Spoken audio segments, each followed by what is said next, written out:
নমস্কার বন্ধুরা, welcome to অপর্ণার kitchen. প্রতিদিনের মতন চলে এলাম নতুন দুটো রেসিপি শেয়ার করতে। আজ দেখাবো আমড়া দিয়ে চিংড়ি মাছের টক আর ডিম আলুর ঝোল। সুস্বাদু ডিম আলুর ঝোল। ডিম আলুর ঝোল তো অনেকভাবে খেয়েছেন, এইভাবে একবার বানিয়ে দেখবেন, দারুণ হয় খেতে। প্রথমে বানাবো আমড়ার টক। তার জন্য আমড়া নিয়েছি, আমড়াগুলো এরকম কেটে নেবো। এরকম খোসা একটু মোটা মোটা করে কেটে নিয়ে আমড়াটা ফেলে দেবো না, ওটা ভাত খাওয়ার পরে মেখে খাবো। আর খোসাটা এরকম ধুয়ে সেদ্ধ বসিয়ে দেবো। দেখুন, সেদ্ধ করে নেওয়ার পরে ঠান্ডা করে নেবো। ঠান্ডা করে নেওয়ার পরে এরকম চটকে নেবো হাত দিয়ে।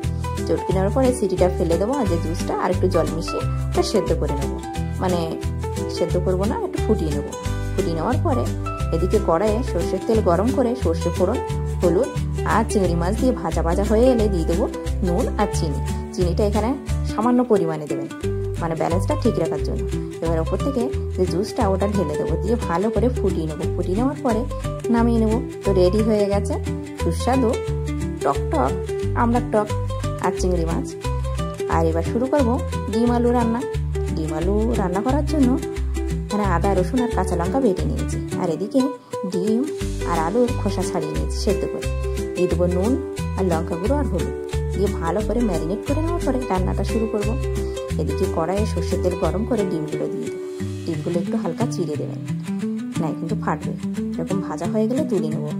কড়াইয়ে আর একটু সর্ষের তেল দিয়ে দেবো জিরে, তেজপাতা আর পেঁয়াজ।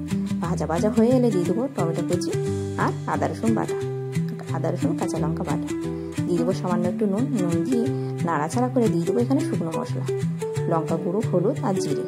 আর একটু নাড়াচাড়া করে দিয়ে দেবো সামান্য একটু জল, না মশলাটা কিন্তু পুড়ে যাবে। ভালো করে আমি মশলাটা কষিয়ে নেবো। দেখুন মশলা থেকে তেল ছেড়ে দিয়েছি, মশলা কষে গেছে। এবার দিয়ে দেবো টমেটো কুচি আর একটু চিনি। যেহেতু মিষ্টি মিষ্টি রাখবো এই জন্য চিনি আর টমেটো কুচিটা একটু বেশি পরিমাণে দিয়েছি। এবার দিয়ে দেবো আলু আর সানরাইজের শাহি গরম মশলা। দিয়ে ভালো করে কষিয়ে নিয়ে দিয়ে দেবো ডিম।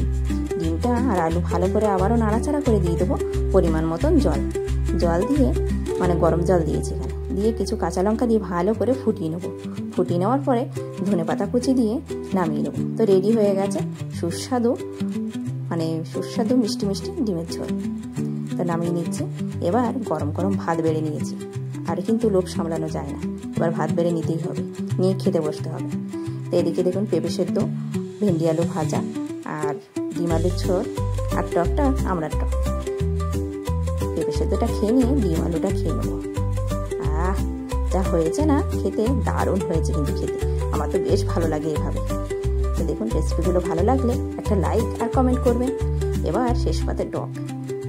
ভাত এরকম চটকে নিয়ে খেয়ে নেবো। যা খেতে লেগেছে না দুপুরের খাওয়াটা।